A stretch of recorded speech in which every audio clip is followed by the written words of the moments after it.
अस्सलामुअलैकुम रहमतुल्लाह।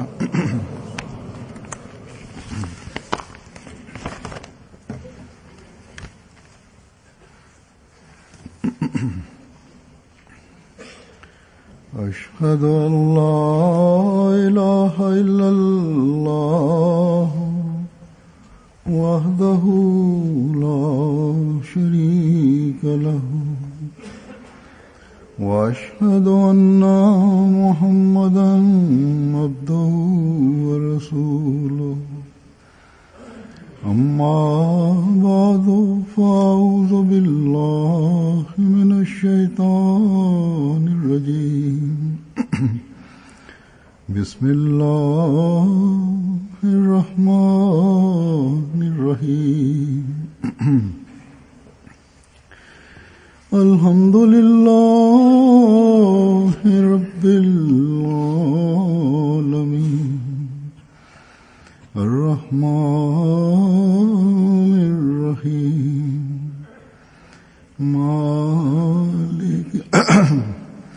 مالك يوم الدين إياك نعبد وإياك نستعين اهدنا الصراط المستقيم صراط الذين أنعمت عليهم غير المغضوب عليهم ولا الضالين. इस वक्त में हज़रत मुस्लिम मऊद रज़ियल्लाहु के இப்போது நான் ஹதரத் முஸ்லிம் மவுத் ரஸியல்லாஹு அன்ஹு உடைய சம்பவங்களை எடுத்துரைப்பேன். அவை அன்னார் ஹதரத் மஸீஹ் மவ்ஊத் அலைஹிஸ்ஸலாம் அவர்கள் தொடர்பாக கூறியவையாகும். ஹதரத் நபி ஸல்லல்லாஹு அலைஹி வஸல்லம் அவர்கள் மீது மதிப்பு மரியாதை அன்னாரிடம் எவ்வாறு இருந்தது, அவர்களின் எதிர் நடவடிக்கைகள் எவ்வாறு இருந்தன என்பது பற்றி ஹதரத் முஸ்லிம் மவுத் ரஸியல்லாஹு அன்ஹு ஒரு இடத்தில் கூறுகிறார்கள்.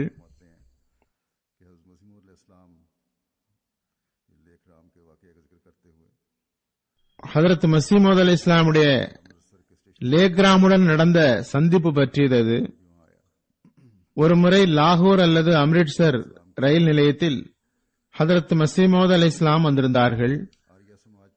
பண்டிட் லேக்ராம் அங்கு வந்திருந்தார். அவர் முன் வந்து சலாம் கூறுகிறார். ஆரிய சமாஜில் பண்டிட் லேக்ராம் மிகவும் முக்கியத்துவம் வாய்ந்தவராக இருந்ததால் ஹதரத் மஸீஹ் மவ்ஊத் அலைஹிஸ்ஸலாம் அவர்களுடன் இருந்தவர்கள் லேக்ராமே முன்வந்து சலாம் சொல்ல வந்ததற்காக மகிழ்ச்சி அடைந்தனர். ஆனால் ஹதரத் மஸீஹ் மவ்ஊத் அலைஹிஸ்ஸலாம் அவர் பக்கம் சிறிதும் கவனம் செலுத்தவில்லை. அன்னார் ஒருவேளை பார்க்கவில்லை போலும் என்று கருதி பண்டிட் லேக்ராம் சாப் சலாம் கூறுகிறார் என்று அன்னாருக்கு கவனமூட்டப்பட்டது. அன்னார் மிகவும் ஆக்ரோஷமாக கூறினார்கள், அவருக்கு வெட்கம் இல்லையா? எனது எஜமானரை ஏசுகிறார், என்னிடம் வந்து சலாம் சொல்கிறார். லேக்ராம் வந்ததை சிறிது கூட பொருட்படுத்தாதவரை போன்று நடந்து கொண்டார்கள். ஆனால் சாதாரண மக்களை பொறுத்தவரை இதுவே பெரிய வெற்றியாக இருந்திருக்கும். ஏதாவது தலைவரை தற்செயலாக சந்திக்கும் வாய்ப்பு பெறுவது. இந்த வகையில் அத்தகைய மக்களிடம் ஒருவர் வரும்பொழுது மிகவும் கவனத்துடன் அவரை சந்திப்பார்கள்.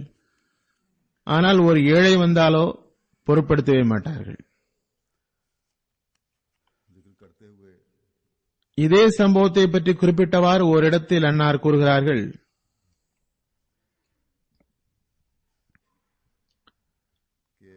ஆரியர்களிடம் லேக்ராமுக்கு பெரும் மதிப்பு இருந்தது. எனவே பெரும் பெரும் மனிதர்கள் அவருடன் சந்திப்பதை தமக்கு மரியாதையாக கருதினர். ஆனால் ஹதரத் மிர்சா சாஹிபின் ரோஷத்தை பாருங்கள். பண்டிட் சாப் தாமே சந்திக்க வருகிறார். அப்போது கூட எனது எஜமானரை ஏசுவதை நிறுத்தட்டும், அப்போது நான் சந்திப்பேன் என்கிறார்கள்.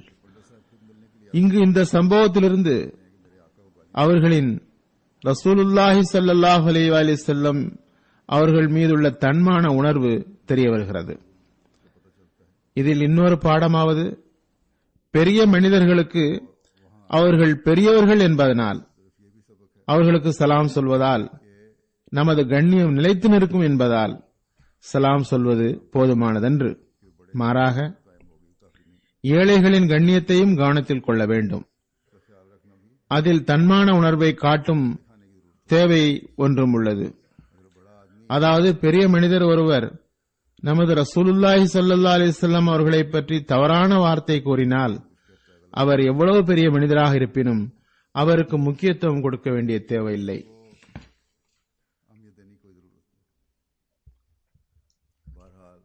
எவ்வாறு இருப்பினும் இதில் படிப்பினைகள் பல்வேறு கோணங்களில் உள்ளன.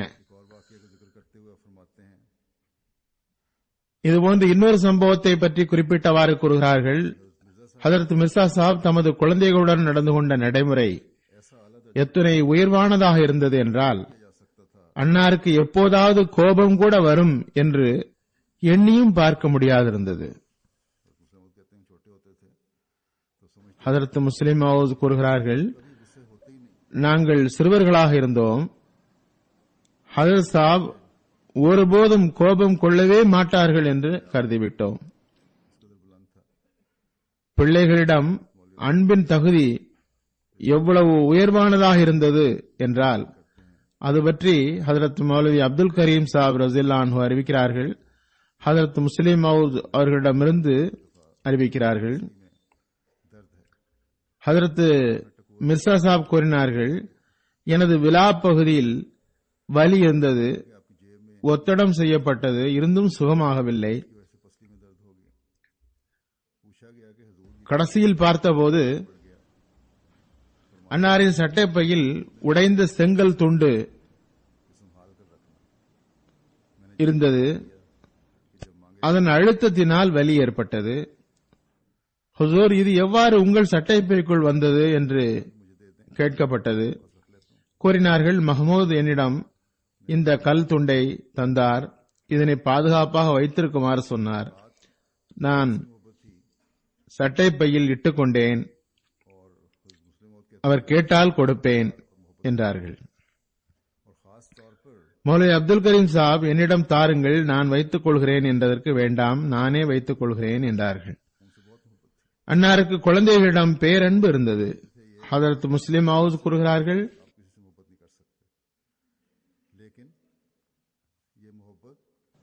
எங்கள் அனைவரிடமும் மிகவும் அன்பு காட்டுவார்கள். குறிப்பாக எங்களது கடைசி இளைய சகோதரர் முபாரக் அகமது மீது மிகவும் அன்பு இருந்தது அன்னாருக்கு. இவரை விட அன்னார் வேறு யாரையும் நேசித்திருக்க முடியாது என்று நாங்கள் கருதியிருந்தோம். ஆனால் அந்த அன்பு ஹதரத் நபி ஸல்லல்லாஹு அலைஹி வஸல்லம் அவர்கள் மீது இருந்த அன்பை மிகைத்ததில்லை. அந்த செல்ல மகன் ஒருமுறை குழந்தையின் அறியாத்தனத்தால் ஹதரத் நபி ஸல்லல்லாஹு அலைஹி வஸல்லம் உடைய மகிமைக்கு மாற்றமான ஒரு வார்த்தையை நாவால் கூறிவிட்டார். உடனே ஹதரத் மஸீஹ் மவ்ஊத் அலைஹிஸ்ஸலாம் அவர் மீது ஓங்கி ஒரு அறை கொடுத்தார்கள். பிறகு இன்னொரு சம்பவம் கூறுகிறார்கள். லாகூரில் ஆரியர்களின் ஒரு மாநாடு நடந்தது. ஹதரத் மிர்சா சாப் அலைஹிஸ்ஸலாம் அவர்களுக்கும் அதில் கலந்து கொள்ளுமாறு அழைப்பு விடப்பட்டிருந்தது. மாநாட்டு ஏற்பாட்டாளர்கள் ஹதரத் ரசூலே கரீம் ஸல்லல்லாஹு அலைஹி வஸல்லம் அவர்களை பற்றி எந்த தவறான வார்த்தைகளும் பயன்படுத்தப்படாது என்று உறுதியளித்திருந்தனர். ஆனால் மாநாட்டில் கடுமையாக ஏசப்பட்டது. நமது ஜமாத்தின் சிலரும் அங்கு சென்றிருந்தார்கள். அவர்களுள் மௌலவி நூருதீன் சாப் அவர்களும் இருந்தார்கள். அன்னாருக்கு ஹதரத் மிர்சா சாப் சிறப்பான கண்ணியம் தருபவர்களாக இருந்தார்கள்.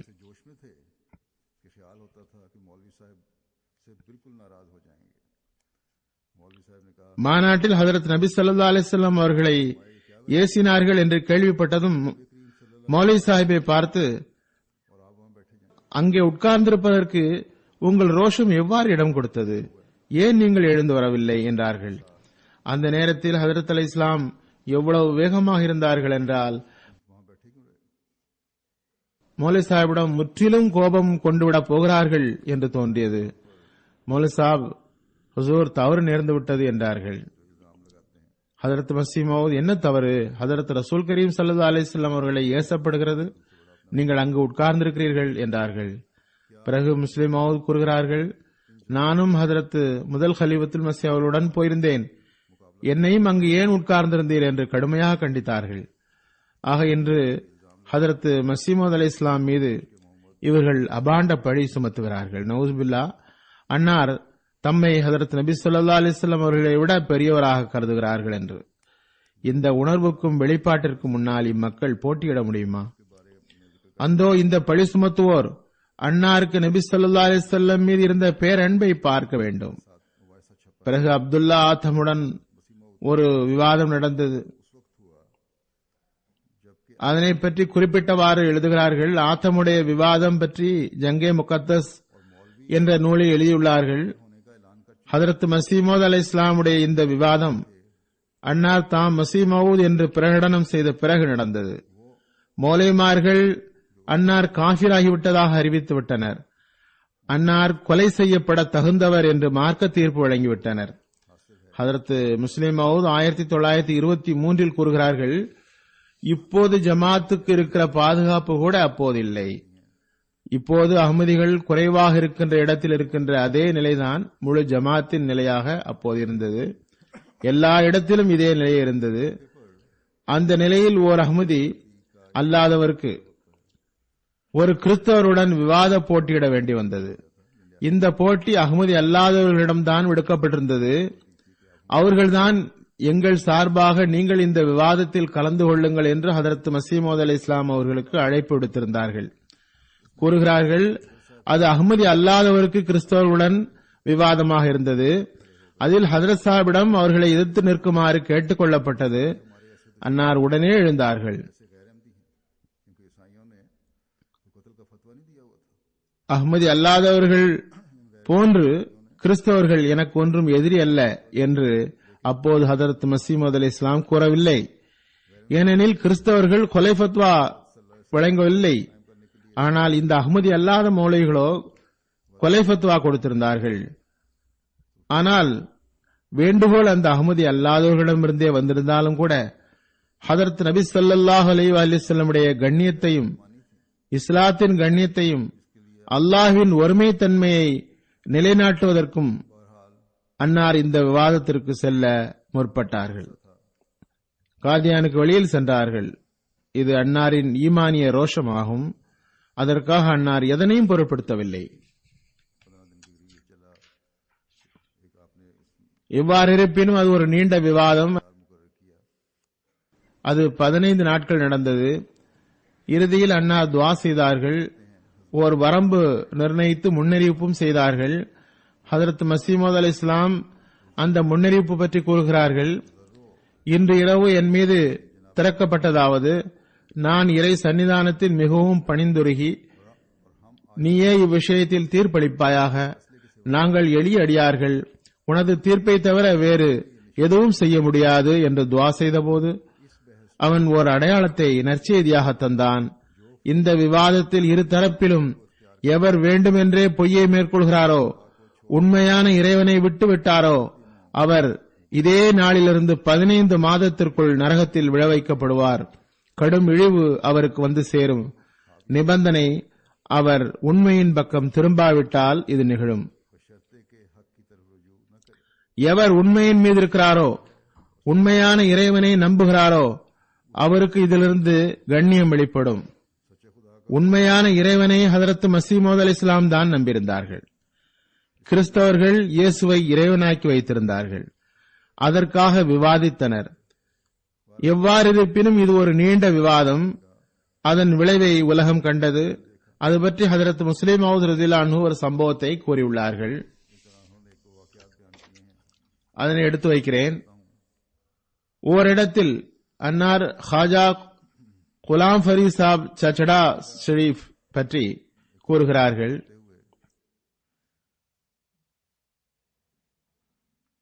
டெப்டி அப்துல்லா ஆத்தம் பற்றி ஹதரத் மஸீஹ் மவ்ஊத் அலைஹிஸ்ஸலாம் எச்சரிக்கை வகையிலான முன்னறிவிப்பு செய்திருந்தார்கள்.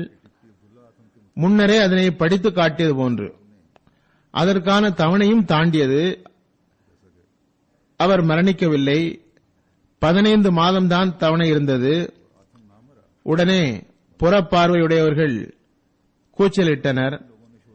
மிர்சா சாஹிபின் முன்னறிவிப்பு பொய்யாகிவிட்டது என்று. ஒருமுறை பாகல்பூர் நவாப் சாஹிபுடைய சபையில் சிலர் ஏளனமாக பரிஹசிக்க தொடங்கினர். மிர்சா சாஹிபின் முன்னறிவிப்பு நிறைவேறவில்லை, இப்போது வரை ஆத்தம் உயிரோடு இருக்கிறார் என்று.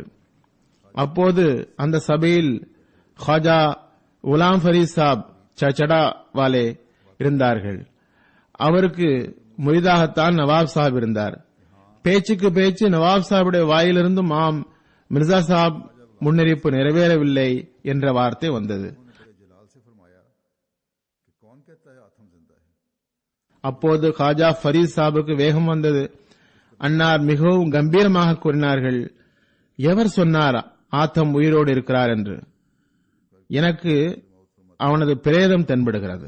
உடனே நவாப் சாப் அமைதியாகிவிட்டார்கள். இந்த சம்பவத்தை கூறியவாறு ஹதரத் முஸ்லிம் மவ்ஊத் ரலியல்லாஹு அன்ஹு கூறுகிறார்கள், சிலர் வெளிப்படையாக உயிரோடு இருப்பதாக தெரியும், உண்மையில் அவர்கள் இறந்தவர்களாக இருக்கின்றனர். சிலர் மரணித்தவராக தென்படுவார்கள், உண்மையில் உயிரோடு இருப்பார்கள். எவர்கள் இறை வழியில் உயிரை தருகிறார்களோ அவர்கள் உண்மையில் உயிர் உள்ளவர்களாக இருக்கின்றனர். சிலர் உயிரோடு இருப்பார்கள், அவர்கள் ஆயிரக்கணக்கான ஆன்மீக பார்வையுள்ளவர்களின் பார்வையில் இறந்தவர்களாக காணப்படுகின்றனர். உயிரோடு இருப்பவர்கள் ஆன்மீக பார்வையுள்ளவர்களிடம் இறந்தவர்களாக தென்படுகின்றனர். ஒரு பெரியவரை பற்றி எழுதப்பட்டுள்ளது, அவர் கபர்ஸ்தானில் உட்கார்ந்திருந்தார். ஒருவர் அவரிடம், உயிரோடு இருப்பவர்களை விட்டுவிட்டு கபர்ஸ்தானுக்கு ஏன் வந்துவிட்டீர்கள் என்று கேட்டார். அன்னார், எனக்கு ஊரில் எல்லோருமே செத்தவர்களாகத்தான் தெரிகிறார்கள், இங்கு எனக்கு உயிருள்ளவர்கள் தென்படுகின்றனர் என்றார். ஆக ஆன்மீக மரணமடைந்தோர், ஆன்மீக உயிருள்ளவர்கள் ஆகியோரை அறிவது ஒவ்வொருவராலும் ஆகக்கூடிய காரியமல்ல. இதனை புரிவதற்கு உண்மையான நம்பிக்கையாளர் முயற்சி செய்ய வேண்டும். ஆன்மீக பார்வை இருக்குமெனில் பிறகுதான் உயிருள்ளவருக்கும் இறந்தவருக்கும் வித்தியாசம் தென்படும். இதனை நம்மில் ஒவ்வொருவரும் பெற முயற்சி செய்ய வேண்டும். அப்துல்லா ஆதம் பற்றி இதனையே கூறுவேன். அவனுக்கு ஆன்மீக மரணம் மட்டுமல்ல, பௌதிக மரணமும் வந்தது. முன்னறிவிப்புக்கு ஏற்பவே நடந்தது. சிறிது இடைவெளி இருந்தது, அதற்கு காரணங்களும் இருந்தன. ஹதரத் மஸீஹ் மவ்ஊத் அலைஹிஸ்ஸலாம் அதனை குறிப்பிடுகிறார்கள். பிறகு ஆத்தம் உடைய முன்னறிவிப்பு பற்றி ஓரிடத்தில் முஸ்லிம் மவ்ஊத் ஒரு சம்பவத்தை கூறுகிறார்கள். நம்பிக்கையாளரின் பணி அல்லாஹ்வின் மீது தவக்குல் வைப்பது.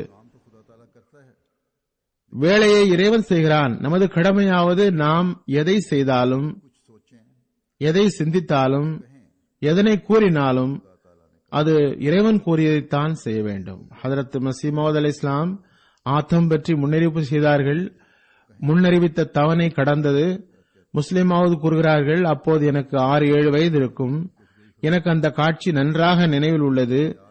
காதியானில் புக்டிப்போ இருந்த அறைக்கு அருகில் உள்ள அறையில் கார் நிறுத்துமிடம் இருந்தது. அதற்கு மேற்கு புற அறையில் முதல் ஹலீஃபத்துல் மஸீஹ் முதலில் தர்ஸ் கொடுப்பார்கள் அல்லது சிகிச்சை செய்வார்கள்.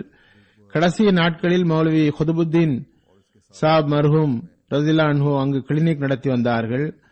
அத்துடன் ஒரு சிறிய அறை இருந்தது. அந்த இடத்தை பற்றி கூறுகிறார்கள். அங்கு ஹதரத் மஸீஹ் மவ்ஊத் அலைஹிஸ்ஸலாமுடைய பிரஸ் இருந்தது. ஹதரத் முதல் ஹலீஃபத்துல் மஸீஹ் கிளினிக் நடத்தி வந்த இடத்தில் மக்கள் புத்தகங்களை பைண்டிங் செய்து பார்சல் செய்து வைப்பார்கள். அங்கு ஹதரத் முதல் ஹலீஃபத்துல் மஸீஹுடைய சீடர்கள் வருவார்கள். அந்த நாட்களில் மிகவும் குறைந்த நபர்களே வருவர். எனவே அந்நாட்களில் வரக்கூடியவர்கள் ஹதரத் முதல் ஹலீஃபத்துல் மஸீஹின் சீடர்கள் ஆகிவிடுவர். இந்த மதரசாவிலேயே முதல் ஹலீஃபத்துல் மஸீஹ் அவர்கள் படித்துக் கொடுத்தார்கள். அதை தவிர வேறு மதரசா இருந்ததில்லை. அம்மக்கள் அன்னாரது சீடராகவும் இயக்கத்தின் சேவகர்களாகவும் இருந்தனர். எனக்கு மிகவும் நினைவுண்டு. நான் சிறுவனாக இருந்தேன். ஆத்தமுடைய முன்னறிவிப்பின் தவணை முழுமையடைந்த நேரம் அநேகமாக 94 இறுதி அல்லது 95 தொடக்கத்தில் நடந்தது. அப்போது எனக்கு 5½ அல்லது 6 வயது இருக்கும். இதுவரை அக்காட்சி எனக்கு நினைவில் உள்ளது. அப்போது எனக்கு புரிய முடியவில்லை, ஏனெனில் எனது வயது மிகவும் சிறியது. ஆனால் இப்போது சம்பவத்திலிருந்து நான் விளங்குகிறேன். ஆத்தமுடைய முன்னறிவிப்பு தவணை முடியும் கடைசி நாளில், அதாவது 15 மாதம் முடிவடைந்த நாளில் எவ்வளவு துயரம் காணப்பட்டதென்றால், மக்கள் கதறி அழுதனர், துவா செய்தார்கள், அல்லாவே ஆத்தம் மரணிக்க வேண்டும் என்று. அசருக்கு பிறகு மகரிப்புக்கு முன் நடந்த சம்பவமாகும். பிறகு தொழுகை வேளை வந்தது. ஹதரத் மசீமது அல்-இஸ்லாம் தொழுகை நடத்தினார்கள். தொழுகைக்கு பிறகு அன்னார் சபையில் அமர்ந்தார்கள். அந்த வயதில் நான் தொடர்ந்து முறையாக சபையில் உட்காருவதில்லை, எப்போதாவது உட்காருவதுண்டு. அந்த நாளில் நானும் சபையில் அமர்ந்து விட்டேன். அந்நாளில் மக்கள் அழுது துவா செய்து கொண்டிருந்தனர். ஹதரத் மசீமது அல்-இஸ்லாம் அவர்கள் அம்மக்களின் செயல் கண்டு கோபத்தை வெளிப்படுத்தினார்கள். கூறினார்கள், இறைவனை விட ஒரு மனிதனுக்கு தன் வார்த்தைக்காக ரோஷம் ஏற்பட முடியுமா? இறைவன் ஒரு வார்த்தை இவ்வாறு நடக்கும் என்று கூறிய பிறகு நாம் ஈமான் கொள்ள வேண்டும். கண்டிப்பாக அப்படி நடக்கும். நாம் இறைவனது வார்த்தையை தவறாக விளங்கியிருந்தால் இறைவன் அதற்கு கட்டுப்பட்டவன் அல்ல. அவன் நமது தவறுக்கு ஏற்ப தீர்ப்பு வழங்குவதற்கு. நான் தவறாக புரிந்திருந்தால் நாம் புரிந்தவாறே தீர்ப்பளிக்க வேண்டிய கட்டாயம் இறைவனுக்கு இல்லை. நமது பணி, நாம் ஒருவரை நம்பிக்கைக்குரியவராக ஏற்றுக்கொண்டோம், அவரது வார்த்தை மீது உறுதி கொள்ள வேண்டும். சுருக்கமாக, மோமீனுடைய பணி இறைவன் மீது தவக்குல் வைக்க வேண்டும். இறைவனது வார்த்தை எவ்வாறேனும் நிறைவேறியே தீரும் என்று. நான் ஏற்கனவே கூறியது போன்று இந்த முன்னறிவிப்பு நிறைவேறிவிட்டது, பெரும் மகத்துவத்துடன் நிறைவேறியது. ஆம், தற்காலிகமாக அப்துல்லா ஆத்தமுடைய தௌபாவின் காரணத்தால் தள்ளி போடப்பட்டது. இறுதியில் அவன் இறைவன் பிடியில் வந்தான். இது பற்றி ஹதரத் மசீமது அலைஹிஸ்ஸலாம் பல இடங்களில் கூறியுள்ளார்கள். ஓரிரு இடத்தில் கூறியுள்ளதை நான் கூறுகிறேன். அன்னார் ஆத்தமுடைய முன்னறிவிப்பை குறிப்பிட்டு கூறினார்கள், நமது ஜமாத் இந்த விவகாரத்தை எப்போதும் நினைவில் கொள்ள வேண்டும். ஆத்தமுடைய திரும்புதல் குறித்து நினைவில் கொள்ள வேண்டும். அவன் முன்னறிவிப்பை கேட்டவுடனேயே தனது நாக்கை நீட்டி காதுகளில் விரலை வைத்தான். முகம் வெளுத்து நடுநடுங்கிக் கொண்டிருந்தான். ஒரு பெரும் கூட்டத்தின் முன் அவனது திரும்புதல் காணப்பட்டது. பிறகு பயம் அதிகமாகியது. அவன் ஊருக்கு ஊர் ஓடிக்கொண்டே அலைந்தான். அவன் தனது எதிர்ப்பை விட்டுவிட்டான். இஸ்லாத்துக்கு எதிராக எந்த ஒரு அறிக்கையும் வெளியிடவில்லை. ரொக்க பரிசு அறிவித்து சத்தியம் செய்யுமாறு அழைக்கப்பட்டது. அவன் சத்தியம் செய்யவில்லை.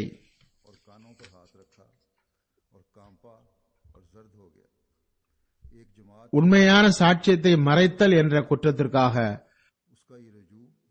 முன்னறிவிப்புக்கு ஏற்ப அழிந்து விட்டான். சாட்சியை மறைத்ததனால் சற்று தாமதமானாலும் மரணித்து விட்டான். இந்த விவகாரத்தை நேர்மையான கிறிஸ்தவர் முன் எடுத்து வைத்தால் அவர் அதனை ஏற்றுக்கொள்ள வேண்டியது வரும். சுருக்கமாக, இந்த விவகாரத்தை நினைவில் கொள்வது ஒரு மோமியனுக்கு கடமையாகும். இதற்காக நூல்களை பார்ப்பது அவசியமாகும். ஓர் அஹ்மதி, அதாவது ஹதரத் மசீமது அலைஹிஸ்ஸலாமுடைய நூல்களை படித்தால் இவையெல்லாம் தெரிய வரும். பிறகு ஓரிடத்தில் அன்னார் கூறுகிறார்கள், இந்த முன்னறிவிப்பு நிபந்தனைக்குட்பட்டதாக இருந்தது. அவன் ஊர் ஊராக அலைந்து கொண்டிருந்தான். அவனுக்கு இயேசுதான் இறைவன் என்று உறுதி இருந்தால் பிறகு இந்த அளவு பயத்திற்கு என்ன அர்த்தம்? கூடவே அவன் உண்மையை மறைத்தான். ஓர் உலகத்தை வழிகெடுக்க விரும்பினான். ஏனெனில் உண்மையை மறைப்பது சில அறியாதவர்கள் தடுமாறுவதற்குரிய கல்லாக ஆகிவிடுவதுண்டு. எனவே இறைவன் தனது உண்மையான வாக்குறுதிக்கு ஏற்ப நமது கடைசி பிரசுரத்தின் 7 மாதத்திற்குள் அவனை உலகிலிருந்து எடுத்துவிட்டான். எந்த மரணத்திலிருந்து அவன் பயந்தோடி திரிந்தானோ அது அவனை அணைத்துக் கொண்டது. ஆத்தம் விவகாரத்தில் மக்களுக்கு என்ன பிரச்சனை என்று எனக்கு புரியவில்லை. இந்த அளவுக்கு காரணிகள் இருந்தும் வலுவான உண்மையான காரணிகள் இருந்தால் நீதிமன்றங்கள் குற்றவாளிகளுக்கு மரண தண்டனையை தந்துவிடுகின்றன. சுருக்கமாக, இது ஆத்தமுடைய ஒரு பெரும் அடையாளமாகும். பராஹின் அஹ்மதியாவில் இது சம்பந்தமாக மிகவும் தெளிவான வார்த்தைகளில் இல்ஹாம் எழுதப்பட்டுள்ளது. பிறகு ஓரிடத்தில் அன்னார் கூறினார்கள், முன்னறிவிப்பை பற்றி குறிப்பிட்டவாறு ஒரு இடத்தில் கூறுகிறார்கள், நிபந்தனை என்னவென்றால் அவர் உண்மையின் பக்கம் திரும்பாவிட்டால் என்று அங்கு எழுதப்பட்டுள்ளது. நிபந்தனை என்னவென்றால் அவர் முஸ்லிமாக வேண்டும் என்று எழுதப்படவில்லை. இதற்கு முன் அவர் நபி ஸல்லல்லாஹு அலைஹி வஸல்லம் அவர்களை நவுதுபில்லா தஜ்ஜால் என்று எழுதிவிட்டார். இதுதான் விவாதத்திற்கே காரணம். பிறகு நான் முன்னறிவிப்பை கூறியதும் அதே நேரத்தில் காதுகளில் கையை வைத்தார். தௌபா தௌபா, நான் தஜ்ஜால் என்று கூறவில்லை என்றார். கிறிஸ்தவராவது சிலை வணங்கியாவது போன்றவை உலகிற்கு தண்டனை வருவதற்கு காரணமாக இருப்பதில்லை என்பதை இவர்கள் அறிவதில்லை. கிறிஸ்தவராகுவது சிலை வணங்கியாவது உலகிற்கு தண்டனை வருவதற்கு காரணமாகாது. அதற்கான தண்டனைக்காகத்தான் கியாமத்து நிர்ணயிக்கப்பட்டுள்ளது. தண்டனை எப்போதும் அத்துமீறல் விஷமங்கள் ஆகிய காரணத்தால் வருகிறது. அபூஜஹல் விஷமம் செய்யாவிட்டால் தண்டனை இறங்கியிருக்காது. வெறுமே மார்க்க கோட்பாடுகளுக்கு கட்டுப்பட்டு நடக்காததால் தண்டனை வருவதில்லை, முன்னறிவிப்பு செய்யப்படுவதும் இல்லை.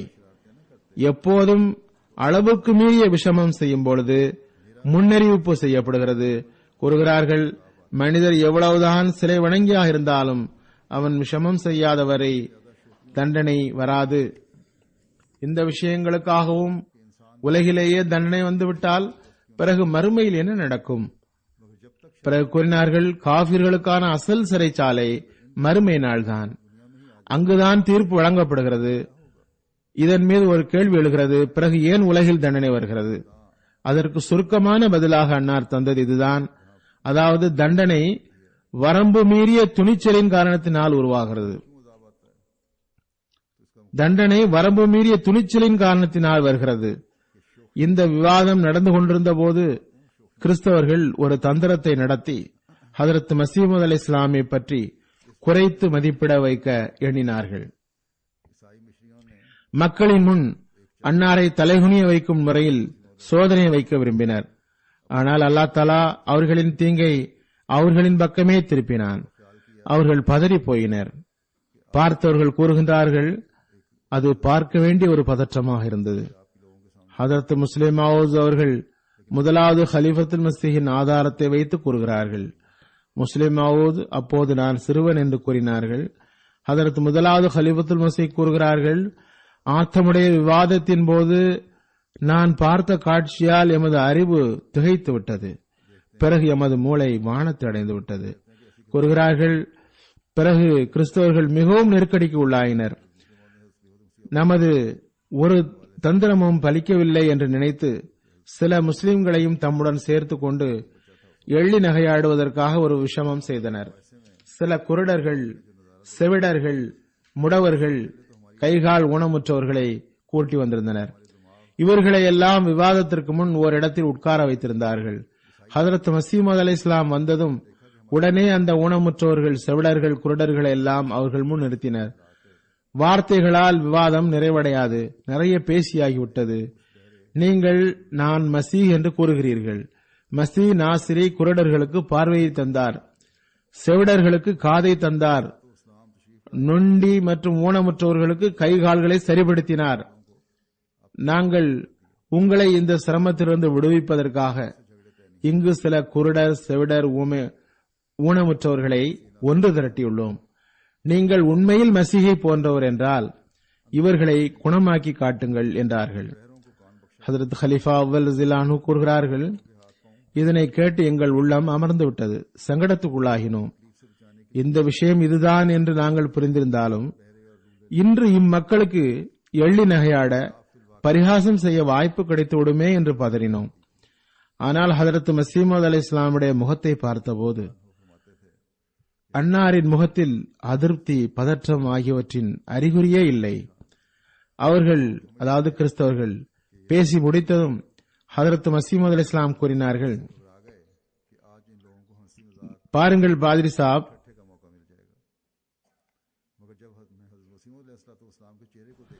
நான் எந்த மஸீஹை போன்றவன் என்று வாதம் செய்கிறேனோ அவர் இஸ்லாமிய போதனைக்கு ஏற்ப இந்த மாதிரி குருடர், செவிடர், முடவர்களை எல்லாம் சரியாக்கவில்லை. ஆனால் உங்கள் கொள்கை இதுதான். மசீஹ் பௌதீக குருடர், பௌதீக செவிடர், பௌதீக நொண்டிகளை சரியாக்கினார். உங்கள் வேதத்திலும் இன்னும் எழுதப்பட்டுள்ளது, அதாவது பைபிளில் உள்ளது, உங்களிடம் அணுவளவு ஈமான் இருந்தால் மலைகளை பார்த்து செல் என்றால் அவை செல்லும். நான் காட்டுகின்ற அற்புதங்களை, அதாவது மசீஹ் காட்டுகின்ற அற்புதங்களை நீங்களும், அதாவது அவரை ஏற்றுக்கொண்டவர்களும் காட்ட முடியும். இந்த கேள்வியை உங்களிடமே கேட்க முடியும். நான் எனது எஜமானர் ஹதரத் முகமது ஸல்லல்லாஹு அலைஹி வஸல்லம் காட்டிய அற்புதங்களைத்தான் காட்ட முடியும். நீங்கள் அந்த அற்புதங்களை காட்டுமாறு கேட்டால் நான் அதற்கு தயார். பிறகு எஞ்சியுள்ள விஷயமாவது, உங்கள் வேதத்தில் கூறப்பட்ட இந்த அற்புதங்களையெல்லாம் ஒவ்வொரு கிறிஸ்தவரும் அவரது உள்ளத்தில் ஒரு கடுகளவு ஈமான் இருந்தாலும் ஈசா காட்டிய அற்புதங்களை காட்ட முடியும் என்பதாகும். நீங்கள் நல்ல காரியம் செய்துள்ளீர்கள். எம்மை சிரமத்திலிருந்து விடுவித்து விட்டீர்கள். இந்த குருடர் செவிடர் நொண்டிகளை ஒன்று திரட்டி வைத்துள்ளீர்கள். இங்கேயே குருடர் செவிடர் நொண்டிகள் இருக்கின்றார்கள். உங்களிடம் ஒரு கடுகளவாவது ஈமான் இருந்தால் இவர்களை குணமாக்கி காட்டுங்கள். அன்னார் கூறினார்கள், இந்த பதிலால் எந்த அளவுக்கு பாதிரிகளுக்கு திகைப்பு ஏற்பட்டதென்றால், பெரிய பாதிரியாக இருந்தவர் அந்த குருடர்களையும் செவிடர்களையும் முடவர்களையும் இழுத்து இழுத்து தூர போக வைத்தார். ஆக இறைவன் தனது நெருக்கமானவர்களுக்கு எல்லா சந்தர்ப்பங்களிலும் கண்ணியத்தை வழங்குகிறான். எதிரிகள் முற்றிலும் வாயடைத்து போய்விடும் அளவுக்கு பதிலை புரிய வைக்கின்றான்.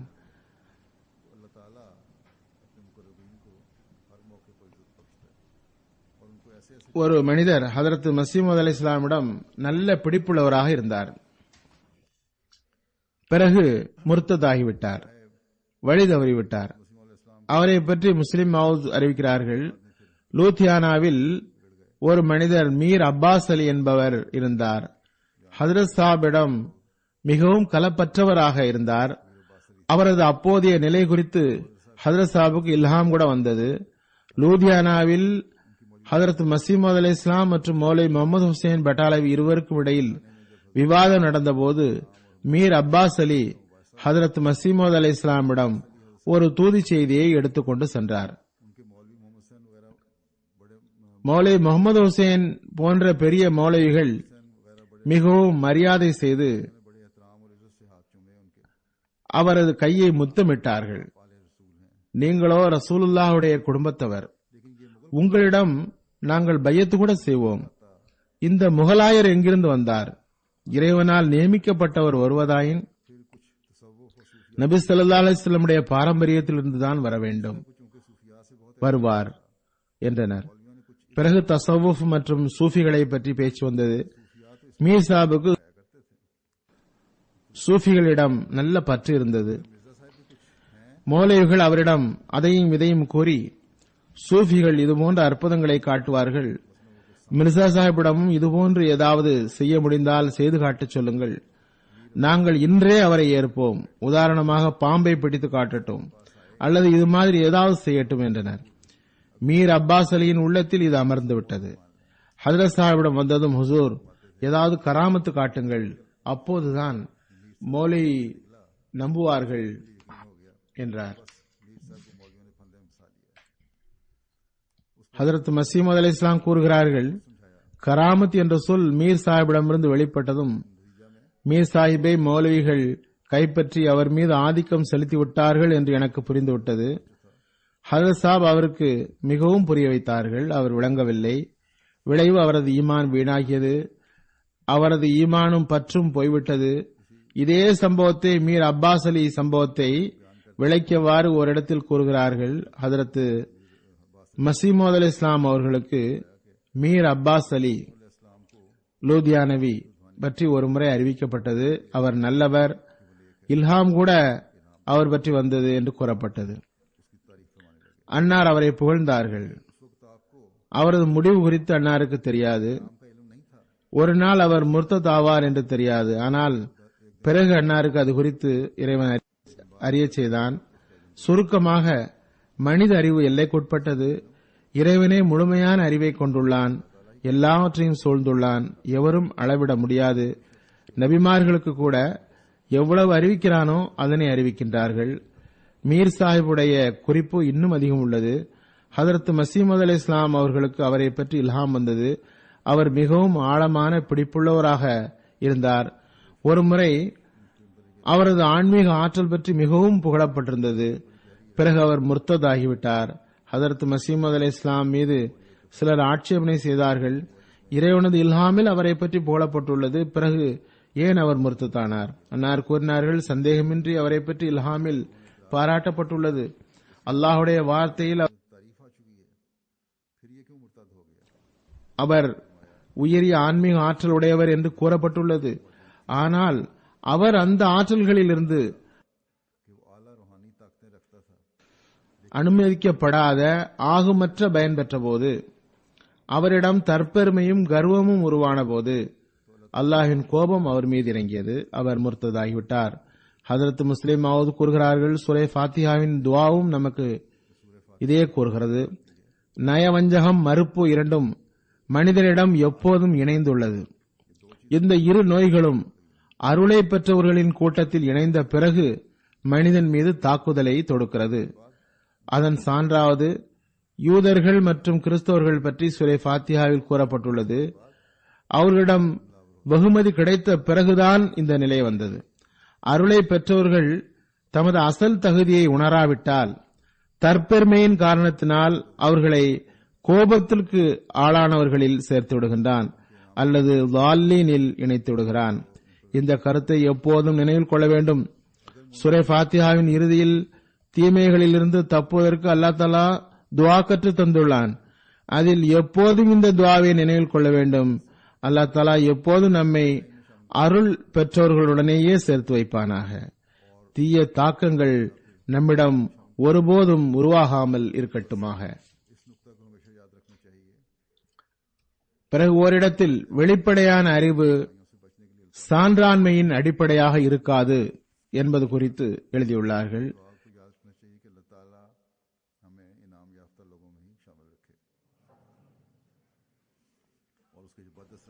வெளிப்படையான அறிவின் மீது சான்றாண்மை இருப்பதாக வைத்தால் நவுதுபில்லா உலகில் எல்லா நபிமார்களையும் பொய்யர்கள் என்று கூற வேண்டி வரும். ஏனென்றால் அவர்களை எதிர்த்து நிற்பவர்கள் உலமாவாகவே இருந்தனர். நபிமார்களை எதிர்ப்பவர்கள் வெளிப்படையான உலமாவாக இருந்தார்கள்.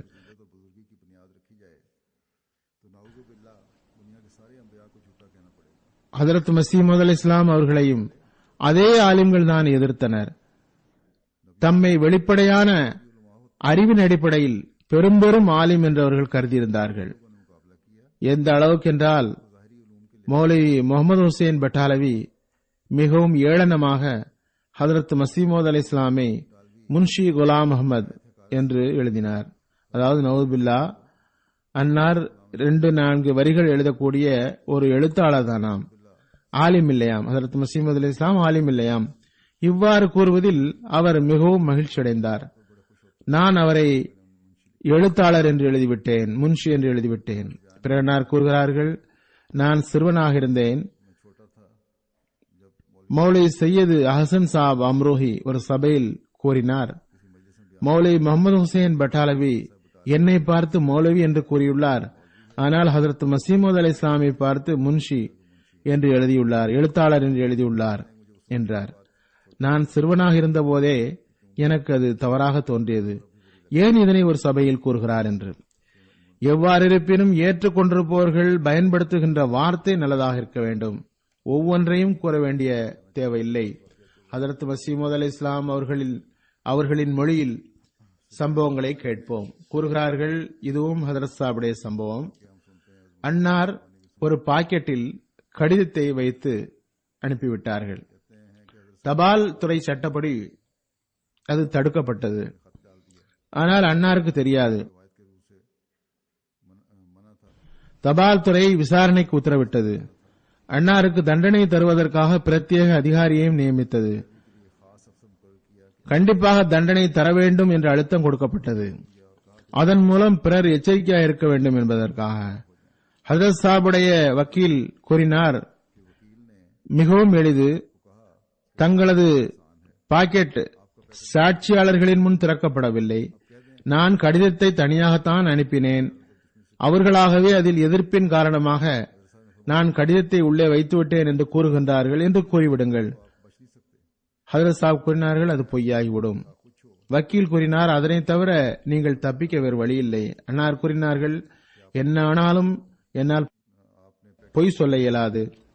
இந்த வகையில் அன்னாரிடம் கேட்கப்பட்டது, நீங்கள் பாக்கெட்டில் கடிதம் வைத்தீர்களா? ஹதரத் மசீஹ் இஸ்லாம் கூறினார்கள், ஆம், நான் வைத்தேன். ஆனால் தபால் துறையின் சட்டம் தெரியாது. வழக்கு தொடர்ந்தவர் சார்பாக நீண்ட விளக்கம் தரப்பட்டது. கண்டிப்பாக தண்டனை தர வேண்டும், இல்லை என்றால் பிறருக்கும் தைரியம் வந்துவிடும் என்று கூறப்பட்டது. ஹதரத் சாப் கூறினார்கள், அவர்களது பேச்சு ஆங்கிலத்தில் இருந்ததால் எனக்கு சிறிதும் விளங்கவில்லை. ஆனால் நீதிபதி வக்கீல் பேச்சுக்கு நோ நோ என்று கூறிக்கொண்டிருந்தார். அந்த வார்த்தையை புரிந்தேன். கடைசியில் விசாரணை முடிந்தது. நீதிபதி வழக்கை தள்ளுபடி செய்தார். இவர் இவ்வாறு உண்மை கூறுகிறதனால் நான் விடுதலை செய்கிறேன், வழக்கை தள்ளுபடி செய்கிறேன் என்றார். இந்த சம்பவத்தை நான் பலமுறை கேட்டுள்ளோம், படித்துள்ளோம். நானே பலமுறை கூறிவிட்டேன். ஆனால் நாம் வெறுமே கேட்டுவிட்டு ரசித்துவிட்டு போய்விடுகிறோம். இது அன்னாரின் உண்மையின் சிறு முன்மாதிரியாகும். இதனை நம் முன் வைத்துள்ளார்கள். ஆனால் சுயலாபத்திற்காக உண்மையின் தரத்திலிருந்து கீழே விழுகிறார்கள். அத்தகையோர் தம்மை ஆய்வு செய்ய வேண்டும். இந்த நாட்டில் அரசிடமிருந்து பயனடைவதற்காக, அசைலமுக்காக, இன்சூரன்ஸ் கம்பெனிகளிடமிருந்து பயனடைவதற்காக தவறான முறைகள் கையாளப்படுகின்றன. அத்தகைய அகமதிகள் யோசிக்க வேண்டும்.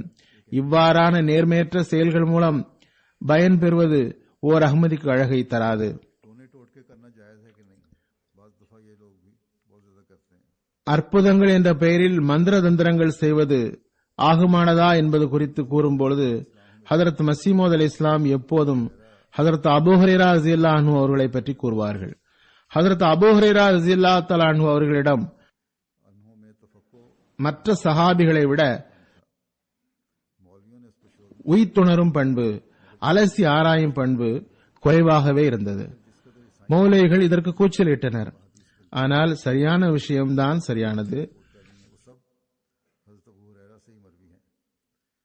இக்காலத்தில் கிறிஸ்தவர்களுக்கு ஆதரவாக கிடைக்கக்கூடிய, அதாவது கிறிஸ்தவர்களுக்கு சப்போர்ட் பண்ணக்கூடிய எல்லா ஹதீஸ்களும் அபூ ஹுரைரா ரலியல்லாஹு அன்ஹு அவர்கள் மூலமாக அறிவிக்கப்பட்டது. அதன் காரணம், அவர்கள் முன்பின் தொடரை பார்ப்பதில்லை. உரையாடலுக்கு பிறகு ஒரு பகுதியை முழுமையாக புரியாமலேயே மேலே எடுத்து வைத்து விடுவார்கள். ஆனால் பிற சஹாபாக்கள் முன்பின் தொடர் பார்த்து கருத்தை புரிந்து ரிவாயத் செய்வார்கள். இதுபோன்ற ஹதரத் மசீமோத் அலி இஸ்லாமுடைய அவர்களை பற்றியும் சில ரிவாயத்துகள் அச்சாக ஆரம்பித்தன. அவற்றுள் பல உயிர்த்துணர்ந்து பகுத்தாய்ந்து எழுதும் திறனற்றவர்களால் கூறப்பட்டதாக இருந்தது. இதனால் இதுபோன்ற அறிவிப்புகள் வெளியிடப்பட்டது. அதனாலும் நம்மீது மக்கள் ஆட்சேபனை செய்ய தொடங்கிவிடுகின்றனர். இந்த வகையில் ஒரு ரிவாயத் ஒருமுறை அச்சாகிவிட்டது. ஹதரத் மசீமோத் அலி இஸ்லாம் ஆத்தமுடைய தவணை ஒரு நாள் மட்டும் எஞ்சியிருக்கும் பொழுது சிலரிடம், இத்தனை கொண்டை கடலையின் மீது இத்தனை முறை இன்ன சூறாவை ஓதி ஊதி என்னிடம் கொண்டு வாருங்கள் என்று கொண்டுவரச் செய்து வாங்கி அதனை காதியானை விட்டு வெளியே எடுத்துச் சென்று குடியிருப்புகள் இல்லாத பகுதியில் ஒரு கிணற்றில் வீசிவிட்டு விரைவாக முகம் திருப்பி வந்துவிட்டார்கள் என்று ஒரு ரிவாயத். ஹதரத் முஸ்லிமாவது கூறுகிறார்கள், என்னிடம் ஆட்சேபனை எடுத்து வைக்கப்பட்டது. நான் ரிவாயத் எழுதியவர்களிடம் கேட்டேன், இந்த ரிவாயத்தை ஏன் எழுதினீர்கள் என்று. இந்த ரிவாயத் ஹதரத் மசீமோத் அலி இஸ்லாமுடைய தெளிவான நடைமுறைக்கு மாற்றமானது.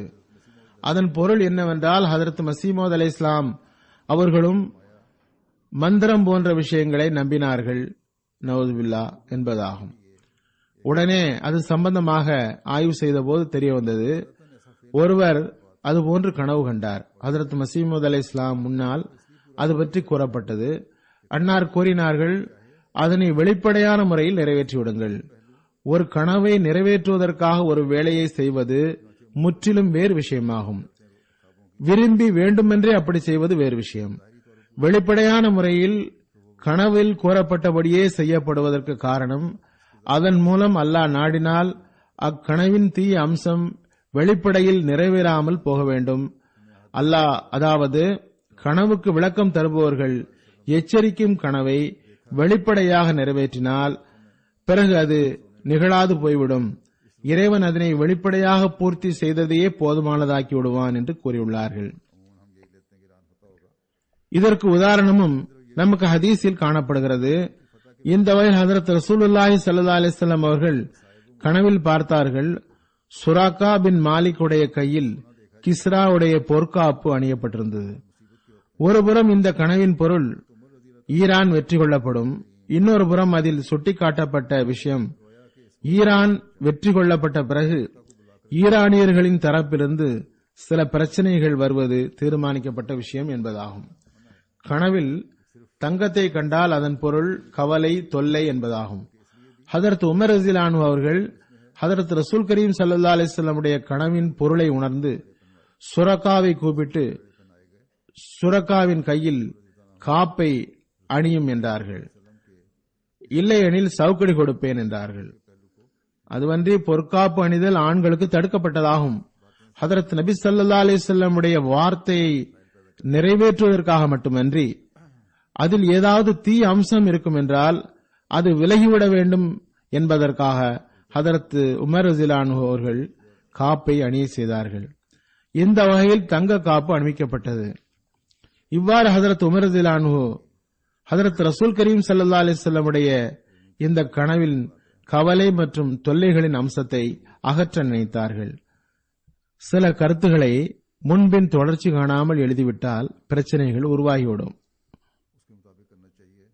ஒருமுறை ஹதரத் முஸ்லிம் மவ்ஊத் ரஸியல்லாஹு அன்ஹு குத்பா கொடுத்துக் கொண்டிருந்தார்கள்.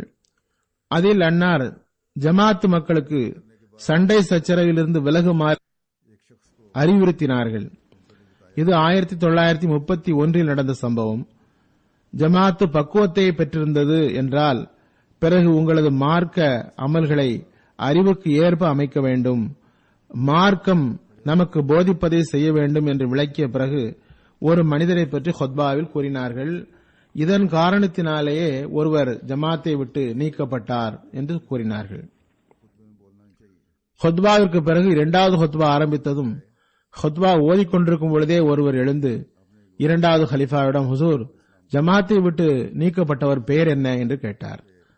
உடனே அதை கேட்டு இன்னொரு சாஹிப் கூறினார், ஹுத்பாவில் பேசக்கூடாது என்று. முஸ்லிம் மவ்ஊத் புன்முறுவல் செய்தார்கள். பிறகு ஹதரத் மஸீஹ் மவ்ஊத் அலைஹிஸ்ஸலாமுடைய ஒரு சம்பவம் சொன்னார்கள்.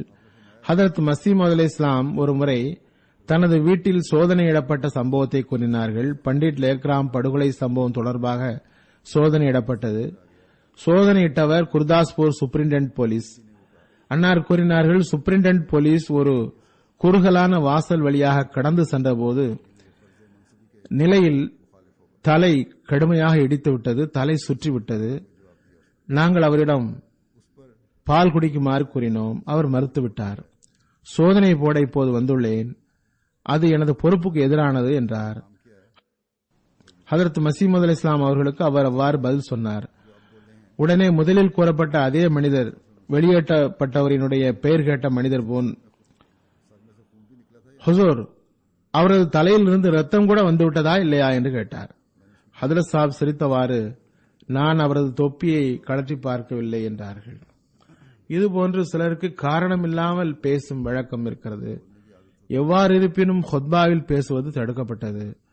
ஆனால் ஹுத்பாவில் பேசுவது தவறு என்று புத்துமதி சொன்ன இன்னொருவரின் செயலும் தவறாகும். சைக்கினையே செய்யப்பட வேண்டும், பிறகுதான் கூறப்பட வேண்டும். உடனே ஹதரத் முஸ்லிம் மவ்ஊத் இன்னொரு நகைச்சுவையை கூறினார்கள். ஒரு மனிதர் பள்ளிக்கு தொழ வந்தார். ஜமாத்தாக தொழுகை நடந்து கொண்டிருந்தது. உரத்த குரலில் சலாம் சொன்னார். உடனே தொழுது கொண்டிருந்தவர்களுள் ஒருவர் அதே போன்று உரத்த குரலில் வாலைக்கும் சலாம் என்று சொல்லிவிட்டார்.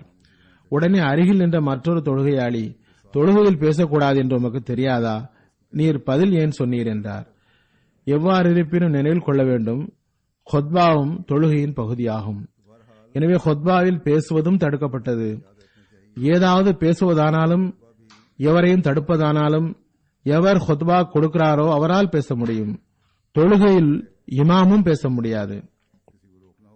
குழந்தைகளை குறிப்பாக இப்போதே இந்த விஷயத்தில் பயிற்சி தர வேண்டும். எவ்வாறு தொழுகையில் பேசுவது தடுக்கப்பட்டதோ அதுபோன்று ஹுத்பாவிலும் பேசுவது தடுக்கப்பட்டதாகும்.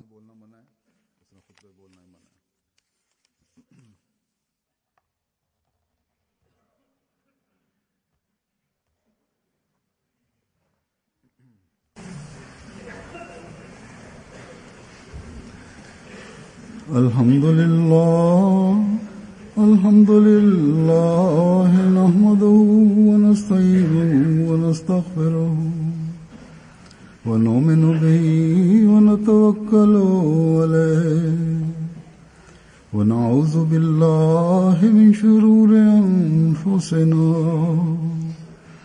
ومن سيئات أعمالنا من يهده الله فلا مضل له ومن يضلل فلا هادي له ونشهد أن لا إله إلا الله ونشهد أن محمدا عبده ورسوله عباد الله رحمكم الله إن الله يأمر بالعدل والإحسان وإيتاء ذي القربى وينهى عن الفحشاء والمنكر والبغي يعظكم لعلكم تذكرون اذكروا الله يذكركم وادعوه يستجب لكم ولذكر الله أكبر.